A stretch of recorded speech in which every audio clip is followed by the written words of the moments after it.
Well, welcome to the Infinite Improvisation Podcast, adventures in music and creativity.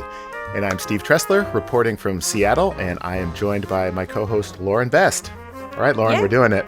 Yeah, we are here. I am in Owen Sound, Ontario, Canada, on the shores of Georgian Bay. Wow.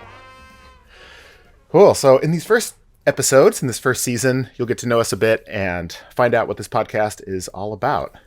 And yeah, Lauren, why don't you give us a quick version of what you do when you're not hosting a podcast? Yeah, so I'm a parent. I'm a poet. I'm a musician. I teach piano and voice and ukulele, among other things, and I have a background as an interdisciplinary and community engaged artist.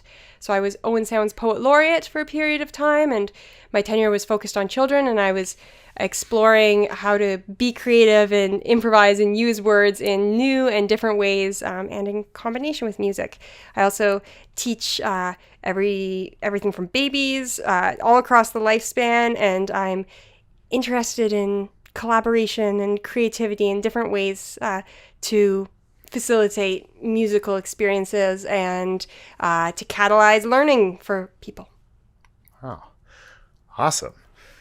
Well, yeah, my background's a whole lot different, which is what will lead to some interesting conversations for sure. But I'm a saxophonist, and my background is in jazz and improvised music, and I identify as a teaching artist because I really have dual careers as both a performing and recording artist, and I have a bunch of projects and a few records out, and also as a teacher. And on the education side, I've really committed to teaching musical improvisation, which started with training jazz musicians and jazz programs, but it's really expanded beyond that to helping musicians, some who are very highly skilled at playing their instruments but have only read music off of the page, to find ways to get them to start improvising and creating their own music, often outside of a jazz context. And I draw a lot from some improv theater games and some more open and textural approaches, and to build some community through improvisation, not just putting people on the spot playing solos, but making it a community experience. Yeah, I think that's one thing when I think about our differences, but I think about what's the same between us is that kind of looking at community-based, not just community-based experiences, but also experiences that kind of create that sense of community or help cultivate that or build or strengthen, or depending on how you think about that kind of thing, regardless of whether it's like the setting or the type of person involved. Absolutely. Yeah. And I have a background too as a songwriter and as a performer, but I think when we've talked about how when I've worked with folks, it's often been with non-musicians. I worked with musicians too, but I've done a fair bit of encouraging people who are not well acquainted with instruments, or not well acquainted with theater, or not well acquainted with poetry, to get in there and make some art happen. Yeah. Awesome. Yeah. So today, this episode, we're going to be talking about why we're starting a podcast, why this conversation is important. And one thing that's interesting about our story, Lauren and I, we just met maybe 2 months ago, and now we're starting a podcast. So why was that a good idea? Why are we doing this? Why would we do this? Why would we and also why would we connect across sort of genres, so to speak, right? Across space and time, across countries, right? And why would we feel that this is important in our very busy schedules? Yeah, very busy schedule, and it didn't fit into our 5-year plans, right? Because it's just getting it going. But yeah, we met on it's actually a mastermind talk with some music teachers and other independent business people, and connected over the topic of improvisation and creativity. And I think when we had our first conversations, it was interesting because our backgrounds are totally different, but there's really a lot of shared values in our practices and how we build community, value creativity, and students' ownership over their own music, and just made, and we had I think, in our first conversation, we're going on and on about things. And I think you made the comments like, oh, we could talk for we talk for a whole podcast episode. And I was like, actually, maybe it would be cool to record these. But yeah, what was your thoughts on that? I think if we like going back to the beginning, right? I think it's that, like when you're in positions of kind of creative leadership, right? Where you're kind of like, it's a little bit of alchemy, right? In a way, because you're working with folks in ways that are sometimes seem very intangible, right? And sometimes on the flip side, it can seem very like very tangible.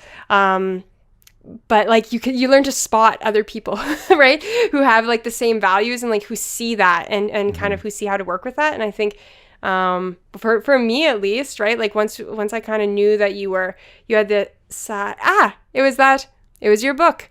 Part of it, right? Is that someone mentioned that you'd written this book that talked about creativity and improvisation, and so I knew you were someone who was speaking the same language, right? To that wanting to catalyze that for other people, wanting to share and wanting to help other people have those kinds of experiences.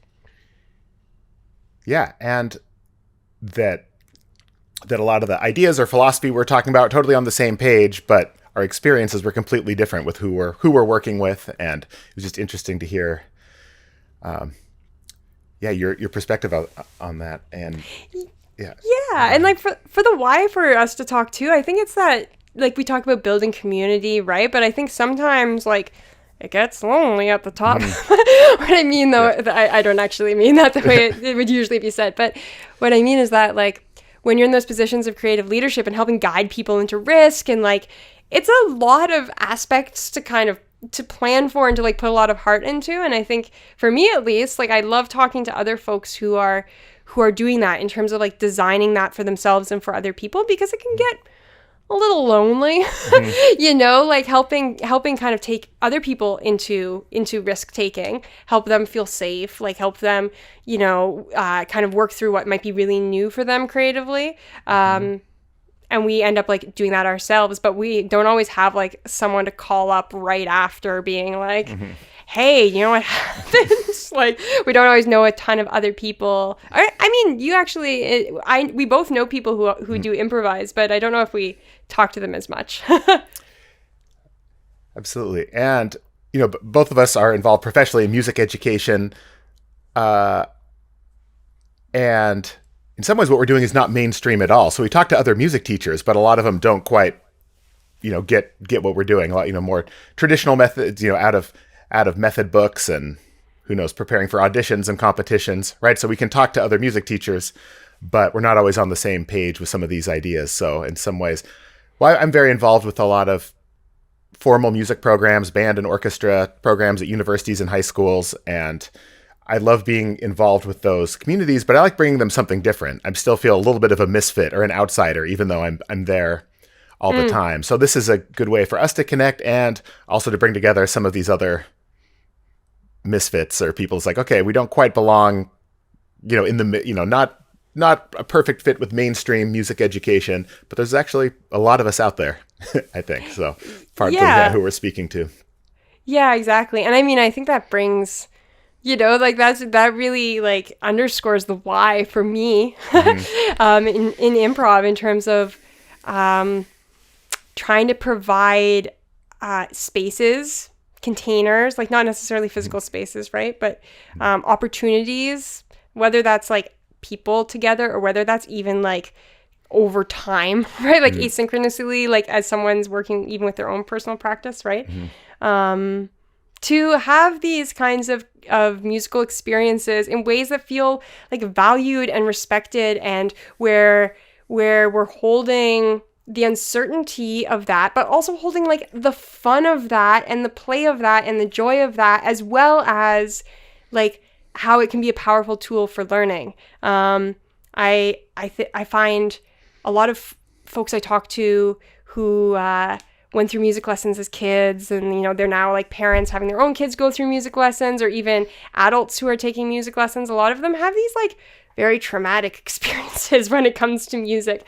And so I think trying to have the other misfits not feel like misfits, so to speak, trying to like integrate how like, to me, music, I hope that it becomes more of a welcoming space over time, and a space where people aren't feeling that shut out or like they're misfits in some ways as much. So I wasn't planning on saying this, but okay. But go with me for a second. Being the Harley Davidson of music education, just that my one of my favorite thinkers on the Seth Godin, he talks about brands, and he says that Harley Davidson is a brand. It's not about a bike. It's about turning people who are outsiders and misfits and, counterculture. Suddenly they feel like they belong to something, part of their own group or their community. Not that I'm a biker or anything, but anyway, I kind of like that idea, what some different ideas and communities can bring together.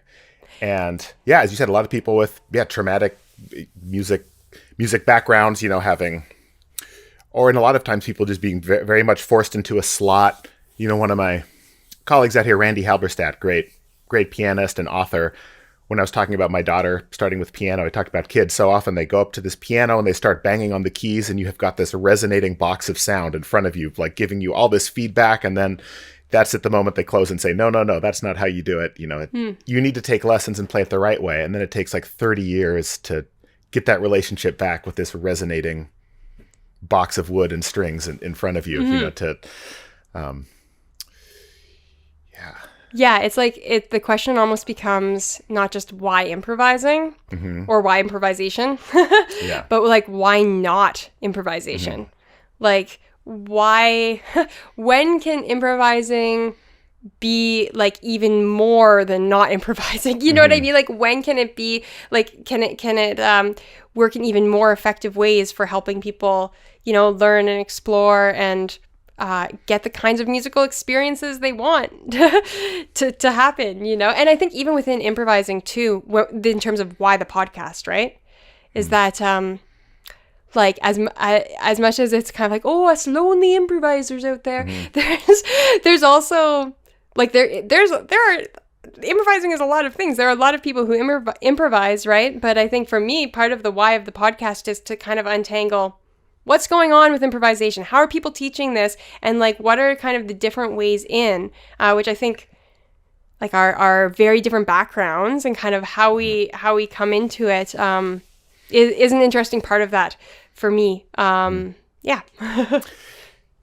And in the world, so I hang out in the Seattle community. I hang out with lots of improvisers and jazz players, and I do a mix of, more classic jazz and some weird stuff and pop and all of that. But as I move into some of these, music schools or institutions, that's when it sort of feels like, well, the mainstream is we're going to learn our skills. We're going to learn how to read and get characteristic sounds on our instruments and be a great ensemble player, all skills that are awesome to have. But anything that's, okay, we're going to have the students take some ownership over the creative process, or we're going to improvise. Well, that might be like a fun enrichment thing if we have time, but we have a festival to get ready for. So then it's very much, oh, this thing might be interesting, but we don't have time for it. So it's the why improvise part, at least in the musical realm, which is interesting that music is an art form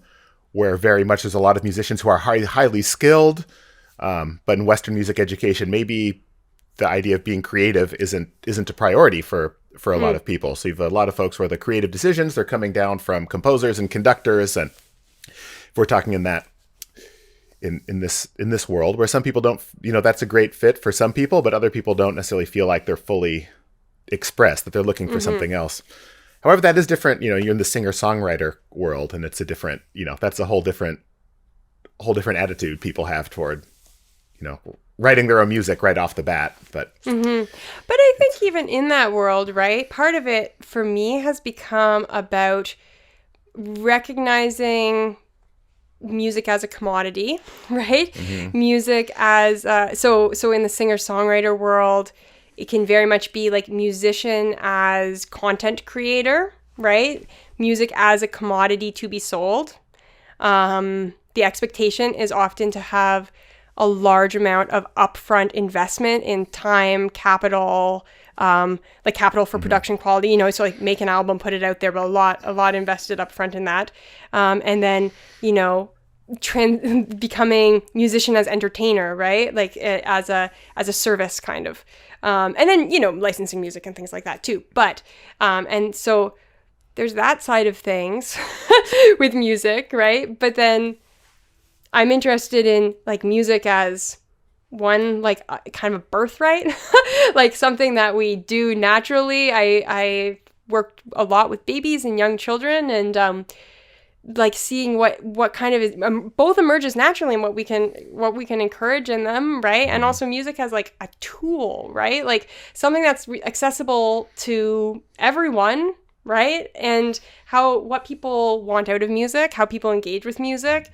There are a lot of options there. And as you're saying, the music as a skill, that's another one, right? Music as a measurable skill that we assign like excellence to, that we assign like hierarchical structures and like gatekeeping structures to, right? Versus like, how can everyone use music? And for me, that's a big part of the why, right? Is kind of opening some of those doors, both, as you're saying, for people who are musicians doing music all the time, but not necessarily having room to improvise. And again, I think this is a part of the why for us coming together, like with our different experiences, right? Like both people who are kind of experts in improvising in their own genre, but maybe like interested in different ways to go about it. Yeah. And then folks who like aren't musicians at all, don't believe they're musicians, insist they're not musicians, but they are actually improvisers and they are actually musical and they do musical things, and like honoring that and working with that. Yeah, absolutely. Because in my career, largely I have been working, with musicians that have some training, but I'm definitely have thought about, let's do some of these workshops for people that don't identify as musicians. And it's cool to hear your experience already doing that and facilitating those experiences. But then it's, why is that the case? In so many other cultures, everyone in the community plays music. It's just part of being in the community, rather than some Western cultures. It just seems like, the arts, they're just for the experts and the talented, and the rest of us can watch. Like exactly how did that happen, and what can we do to break out of that? Because it's not, that doesn't have to be the natural way things are. Yeah, and I think that like even for myself as a musician, I had a sense of not feeling like improvising was always accessible to me, and having a bit of a model from the folk and pop world and from the jazz world. I had a lot of jazz players play on my first album, and it was amazing for me as a young musician to like see people, working in like such an incredibly skillful ways. But I definitely had a model in my mind, despite having like a community improv for change, like background with theater and things like that. But despite that, I kind of had this model musically of like the improviser as hired gun, right? Like the kind of like extraordinary levels of skill, and it seemed really like unachievable to me, if I'm honest. Like it seemed like it was a sort of I knew, of course, that I could study and I could work towards that, but it also seemed like a very specific kind of skill that was not necessarily something that felt natural, for sure, but that felt like accessible. Yeah. Yeah, absolutely. And our next episode, we're going to talk more about the what. Yes. What is this podcast about? What is improvisation? So that's what a lot of people have the view as, and as a jazz musician, we think of improvising as you're going to stand up and play a solo, and suddenly out of the sky, some virtuosic melody will just magically come out of the instrument. So there's certainly that type, the playing a solo type of improvisation, but we're going to look at, other areas of improvisation in life. I mean, musically, it could just be the spark of creativity that generates. It could be, as a songwriter, the improvising could be jamming around with some ideas, and then something comes out that becomes a more structured piece. But also, the improvisation in day-to-day life, whether it's a conversation like this or I guess we got to save that for the next episode, but looking narrowly and broadly at what improvisation is in art and life. Yeah. And also as part of the why for the podcast, right? It's a bit of an as you're saying, on-air improvisation, in the sense that, that's becoming more common, I think, right? People are more and more acquainted with this idea, right, of unscripted conversations, like content creation, et cetera, et cetera. Like, I think that is shifting, but part of the why is modeling some of that within conversations. And we have some other particular ideas down the road for things we can delve into. But I think too, the why is that it kind of contradicts how I was saying it was so lonely for us. Yeah. So lonely improvising out there alone. Yeah. But I've also mean so lonely in terms of someone to just be like, hey, our improvising team. But I think actually on the flip side of that, you and I both know a lot of really interesting improvising folks who are both excited to have conversations with. And we thought, hey, maybe other people would also be excited to hear these conversations and explore some of these ideas. Yeah, and maybe the lonely part even was just sort of like, as we talk about facilitating some of these improvisation experiences for groups of people, like, as we get more narrow into that niche in our own practice, it's like there's not tons of people doing this and everyone's doing it differently. And yeah, again, another reason is the why. There's some people I'd love to have some conversations with instead of just calling them up and, get a lesson or, pick their brain. It's like, well, come on our podcast and, we'll be doing lots of learning and all kinds of amazing conversations with interesting people. So yeah, we'll have some awesome guests. And also, go ahead. Sorry. No, go ahead on that part. So often too, some of these experiences are very exactly that, experiential. Like, and what's going on for everyone in the moment doesn't always get like talked about in a kind of reflective way. Like you and I as facilitators both have an interest in that side of things and kind of the philosophy of it, right? But a lot of it is about doing the thing, not talking about the thing. And it's powerful to have a space for talking about the doing of the thing and talking about kind of like the emerging pedagogy of that, right? But and how we find it useful for ourselves, for those around us, in our own lives. But I think also comparing some of those differences, right? Like we come in, when we talk about that like loneliness of facilitation or of leading, in some ways, it's like the least lonely thing. You get this energy from from people who are trusting you. You're trusting them. It's like this really powerful exchange. In some ways, it's why I became interested in ensemble work and in improv and in that sort of thing. Like I was saying, partially through theater. In some ways, it's so connected, it's so not lonely. But on the other hand, we're all kind of each having our individual experiences, right? And so like we're all kind of exploring like the risks and the benefits and the kind of meaning in our own lives and our own artistic practice in these ways that sort of ripple out, but don't always get unpacked, right? We come together, we do these kind of extraordinary in a way. Sometimes let's hope it's actually just like an everyday kind of extraordinary, but extraordinary that we're able to do these things, right? Come together and be creative in those ways. But then it's like, we each go and make our own spider webs and like how does all that fit together?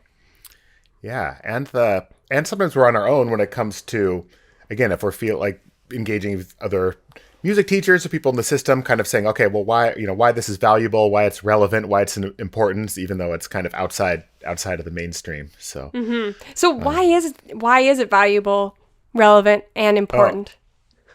And why is it outside of the mainstream? I don't know. That might be above my pay grade. Okay. The why episode's getting deeper. Yeah. So much. Yeah. Well, maybe this will partially answer this, but I wanted to touch on is, why are we starting this thing? We're a bit busy folks with lots of other projects in the works. How many unfinished projects do we have between the two of us? Probably a lot. Like, why are we prioritizing this? And this will get back to some of what you were asking. But for me, there's this word that's come up in our conversation is alignment. There's a bunch of values and things that are all coming together. Like, first of all, for me, like these conversations are enjoyable. Like, I like talking about these things with interesting people, even if no one was listening, which is a good way to start a podcast, because for a while, it might be a while before lots of people are listening. But also, this purpose that, for me, some of the why this is important to help, as I touched on before, musicians be more fully expressed as artists and individuals, but also connected with each other. and having some more ownership over the creative process and what they're expressing. That's such an important part of the process. And also this alignment, we're both artists and independent business people, right? So as you're touching on this idea of content creation, but there's a strategy for creating some interesting media. With the technology, it really allows us to start our own media channel. It's an opportunity, but it's something that should really seize upon. We don't need permission from a gatekeeper. But doing these types of things, it helps us. It can lead to more artistic or business opportunities in the future. Just like being able to share things like that ebook that I put together. I was able to share it with you, and then you saw, so that we're on the same page with a lot of things, and it led to this connection. Anyway, it's part of that purpose of the this is important work, but it's also it's also fun to do, and strategically can help us both in our careers, which was part of the why, and why and while we had some enthusiasm behind it, and like, well, let's get it rolling. And having too, like, when you're like committing to your artistic practice, teaching practice, right? And you're trying to bring like enthusiasm and heart to that every day, but not just like there's enthusiasm and heart, but you're also like trying to bring wind for the sails, right? Like, we're placing sails, we need some wind, and we're trying we're trying to keep that going, and having someone else that where we amplify each other's values in that way, right? Where it becomes not only our efforts in our businesses or careers or practices or however communities, how we frame that, but taking what we're doing and what we're kind of feeding, what we're trying to feed and nourish and bring up, right? And having the fun of bringing that together, but also having the bolstering and the amplification of bringing that together. I know when I see other folks doing good work, I want to help them, right? When you see someone doing good stuff, you want it to be easier for them. You want them to be able to reach more people. You want them to be effective, right? And so I want that for myself too. And I want that for you. Please help us. Please help us. Yeah. No, please help us help each other. Yeah. Live. And actually, you mentioned something in there really quickly. You're like, musicians being better, which I consider, that's another thing. Who is a musician? When I say musicians, I mean it to mean all humans. But I also mean it to be, I mean it pretty broadly. But helping people, let's say, be more connected to themselves and more connected to each other.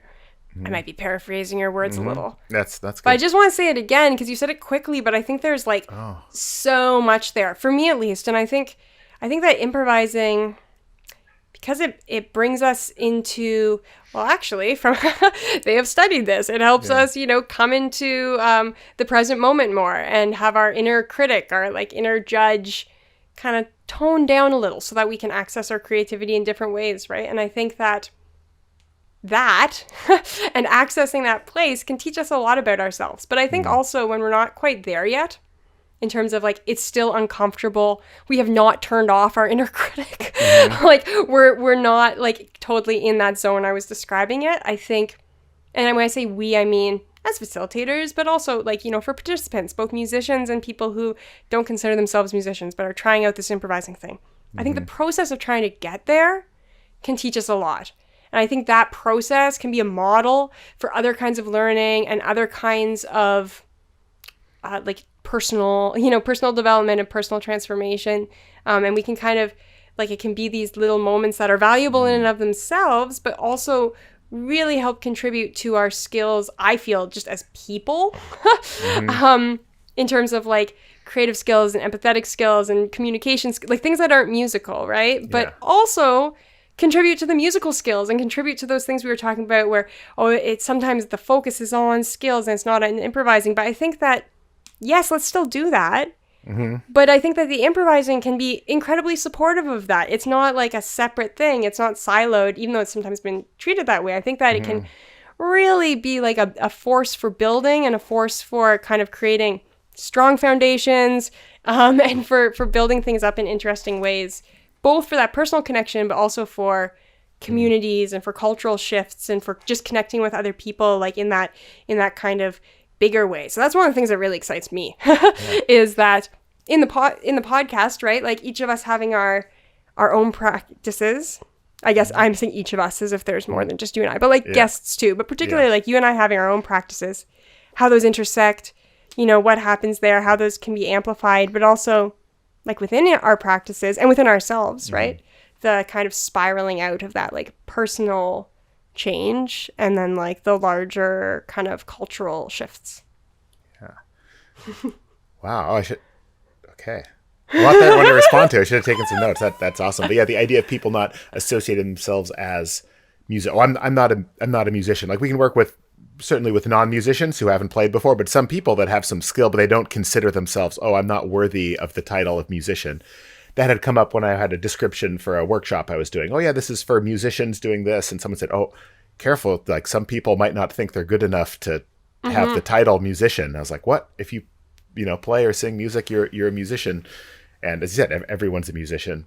But for me, maybe that's like the title of athlete or something. It's like, okay, I'm active and I go do this. Like, but I'm certainly not an athlete. That's for, that's for the elite level. And some people have that same thought about the title musician. Yeah. And that's interesting, right? Like, am I an athlete? I don't know, right? Like, I kind of laughed at myself. I would usually say no. I would usually preface things by saying no, right?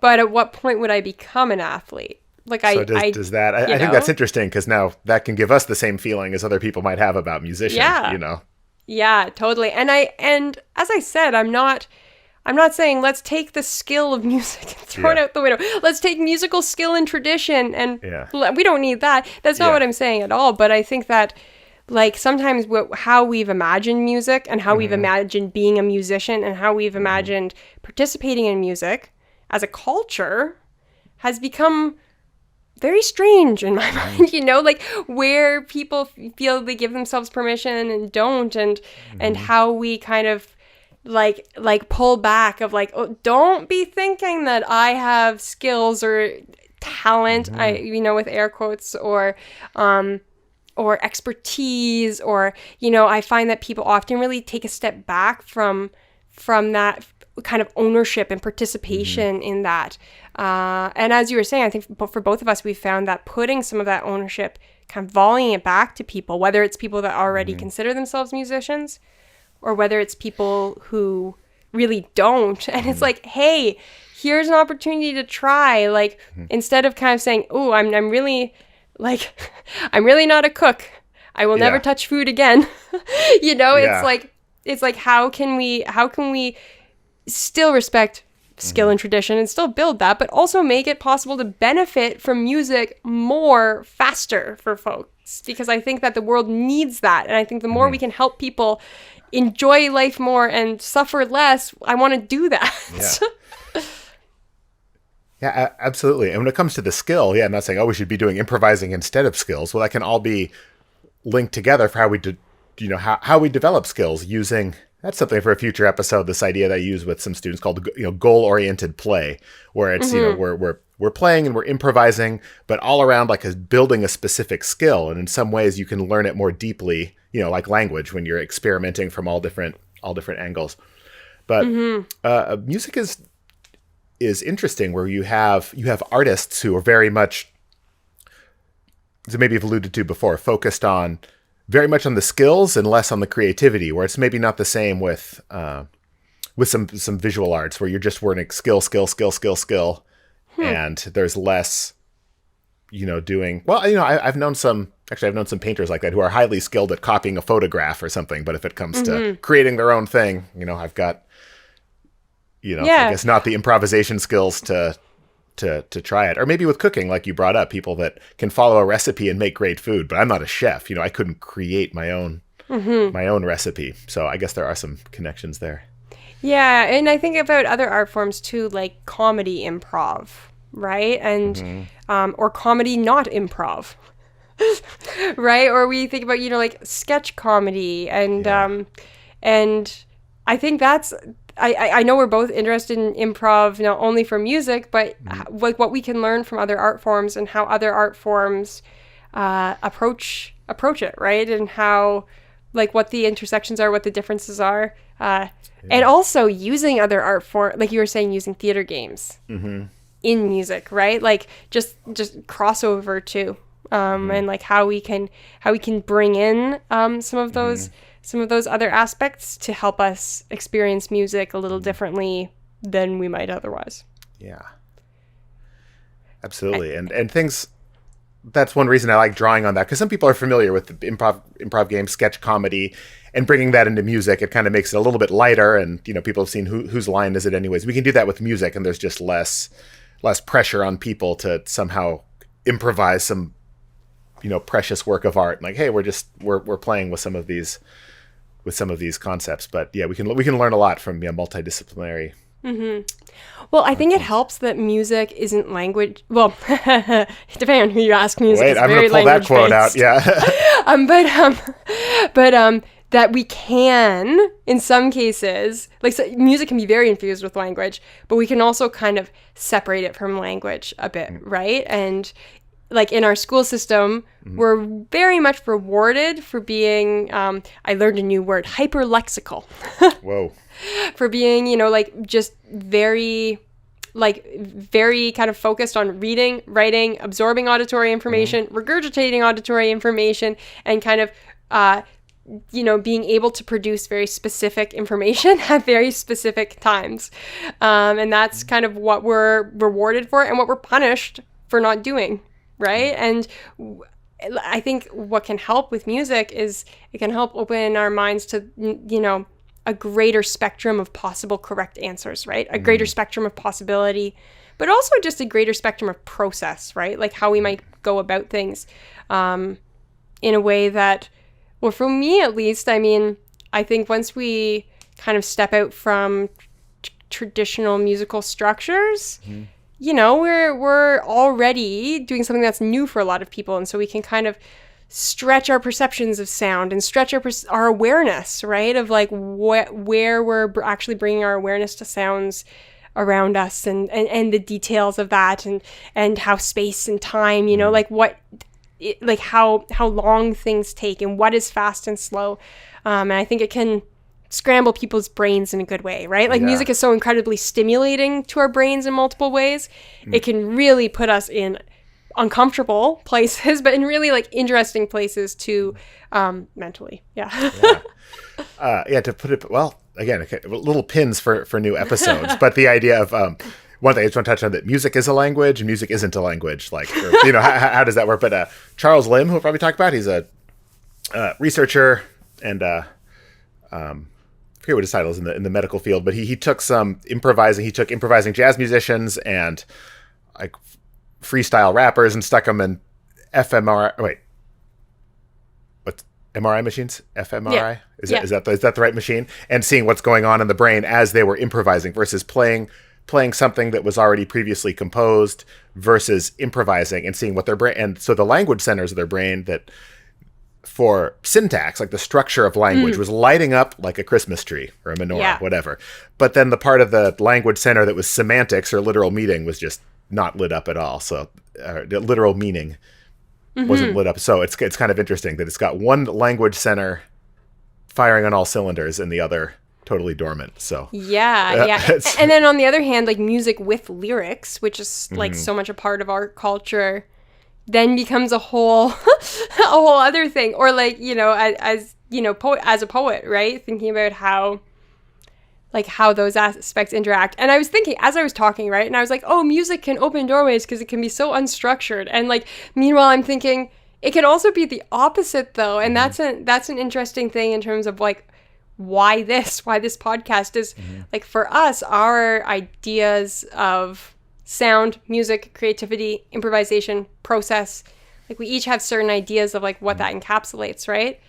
But for a lot of people, music means the radio. You know, like music means pop music on the radio. And for other folks, music means church music, you know, like for a lot of people, music is something very specific in their life 99% of the time, you know. And then on the other hand, we can do these other very stretchy, bendy things with it that kind of take it like very outside those kind of specific structures. But I think it can be very interesting, people's ideas around what sounds good, what sounds bad, right? And like for both musicians and non-musicians, right? Like what's allowed. Yeah, absolutely. And with those other, I guess a lot of what we'll be getting at is more about process rather than what the outcome's going to be, I mean, even stylistically. So I play in plenty of, eclectic, weird, improvised situations. But even if we're talking about music on the radio, there's improvisation based on what the producer is doing in the moment to make that out, or the songwriting, those moments of improvisation. And at church, the organ player could be highly, keeping the piece going because the communion line's longer than usual. So there's like elements embedded into all of that, which is interesting. So this isn't just going to necessarily be about improvisers, performing improvised music. That will be part of it. But there's how it's embedded into all these other traditions as well. It's funny you say that Because I have been at the piano improvising to the communion line. And I've been doing that exact thing, which is interesting for me because when I started doing sacred music, church music, I thought it was like nothing to do with improvisation in terms of, I thought the types of skills it was demanding of me were kind of frightening, in terms of sight reading and things like that. And in terms of wanting to be very precise in this very particular scenario, which was not my background. I didn't have a background as an accompanist. But I learned that so much more of it actually was about improvising. And that was definitely an interesting learning. Yeah, I imagine keeping the choir together, or someone skips a verse or half a verse, and then you just roll, just roll with it. And improvise, like there's so much like utility in that, right? And I think sometimes in our culture, we kind of think like improvising is this, like music performance is that. Not necessarily for you and I, but for kind of like the average person, the average musician, so to speak, but is actually like quite integrated in so many things. Coming back to the idea that like babies and kids naturally improvise, right? And like part of my mission is to just get grown-ups comfortable with just being musical with kids more. Just being there with the kids in that moment and kind of just having that serve and return relationship, because the kids will do it naturally, but they'll enjoy it a lot more and they'll do it a lot more if they have grown-ups who feel good about being a part of that. Yeah, it's the grown-ups who have the hang-ups. Yeah, it's when I was at this festival last week doing some workshops at University of Idaho, the Lionel Hampton Jazz Festivals, talking about this process, just being able to experiment. We're scientists. We're going to gather data and try some things. And, you can see some people they're so conditioned to get it right. You have a quiz coming up. You've got to get 10 out of 10. You've got to being mistake free is what we need to do, which isn't how children learn. It's not how, there's so much about the learning process that's this embodied way of learning things and trying it from different angles and failing and then getting mastery over time. And this is one of those things that we learn this way, rather than here's what you need to learn. You need to get it right. So that's going to be, a huge part of what we're talking about going forward. And totally, the trying things out and it doesn't always work, right? And that can be such a huge part of it. And if we need to allow space for that in learning, I think, because in other contexts, we give kids and people more space for trying and failing, I think, right? Like I'm going to start to use athletic metaphors like that I don't have intimate acquaintance with in my lived being experience. An athlete, poet and athlete, Lauren Best. Having very rarely shot hoops. Yeah. I will say that shooting hoops you aren't expected to make every single one. We're going to cut that one out. That'll be the little nugget to post on Twitter. Yeah. I've been using these kinds of examples for people, right? Like, do we teach kids sports by telling them about the sport one-to-one with an adult for a half hour every week and getting them to practice one-on-one with that adult and then hoping that they want to play that sport with other kids down the line. No, they're playing that sport without even playing the game, with just having a ball. Then they're playing it like in gym class, and they're playing it in recess, and they're maybe playing it in like a league, but they're doing it like with each other in this really messy, like organic way. And maybe they're also being side coached, but parents aren't like, oh, I'm not signing my kid up for soccer because we just can't practice every day. And it's just been too stressful to try to do 20 minutes of soccer practice every single day. So I guess we're not going to play on the soccer team this year because it's just too much of a commitment for us. It's like, whoa.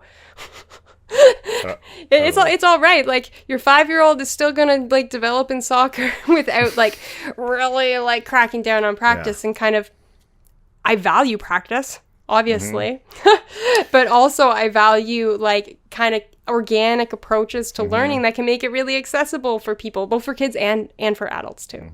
Yeah. Wow. Yeah. All right. I think it's important. Yeah, absolutely.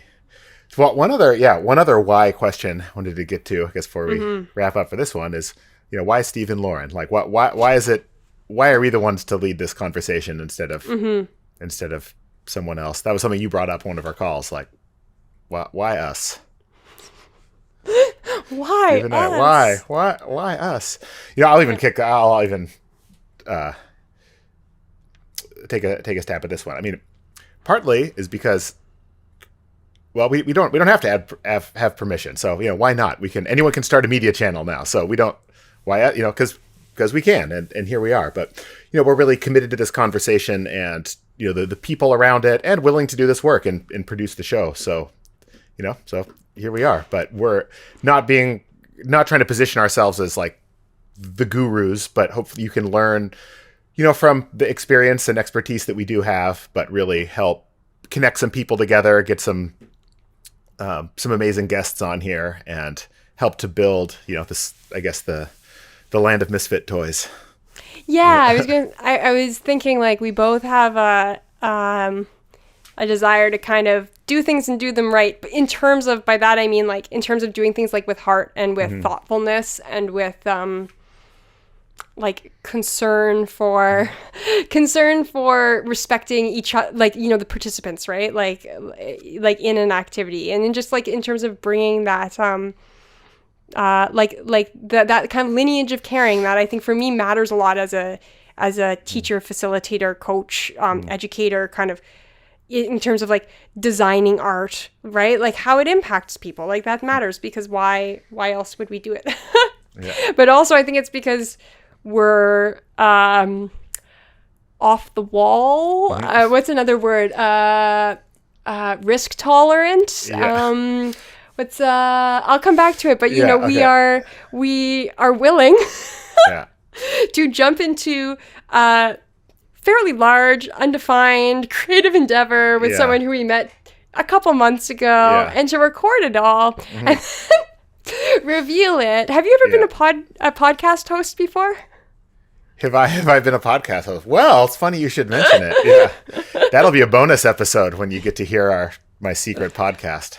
Yeah, but neither of us have done a podcast about improvising before. No. We're not here as experts in kind of a singular way, and I think we're both interested in the kind of messiness of that, right? Of jumping into something pretty new, after like not a whole lot of we're not bringing 10 years of backstory playing music together, right? Like we're kind of a bit fresh to working together, and we're bringing whoever wants to come in with us on that journey. Yeah.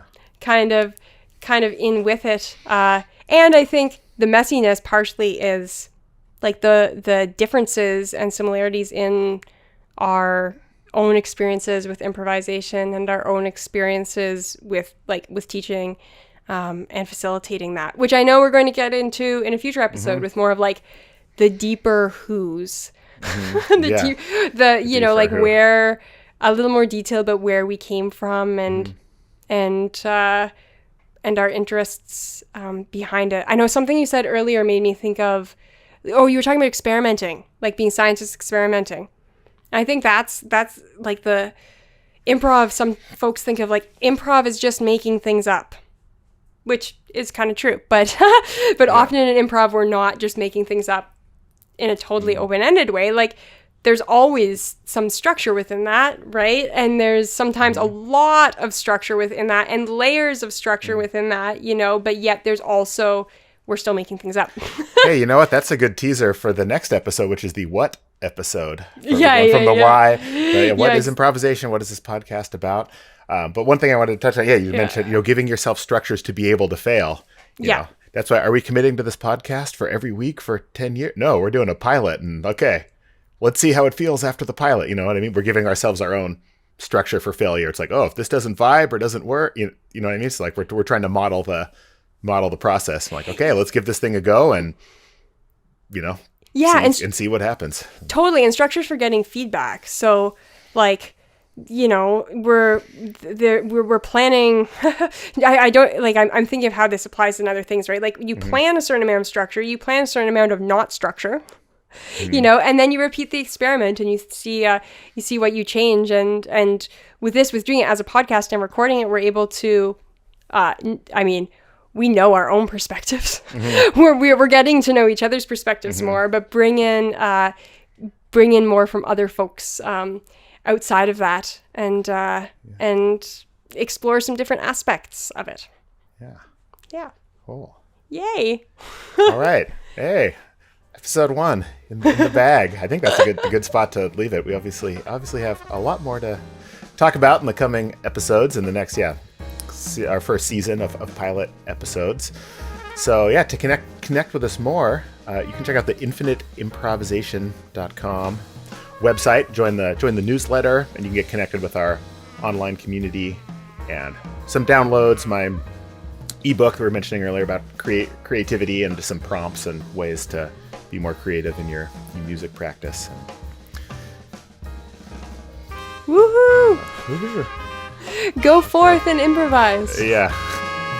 Okay.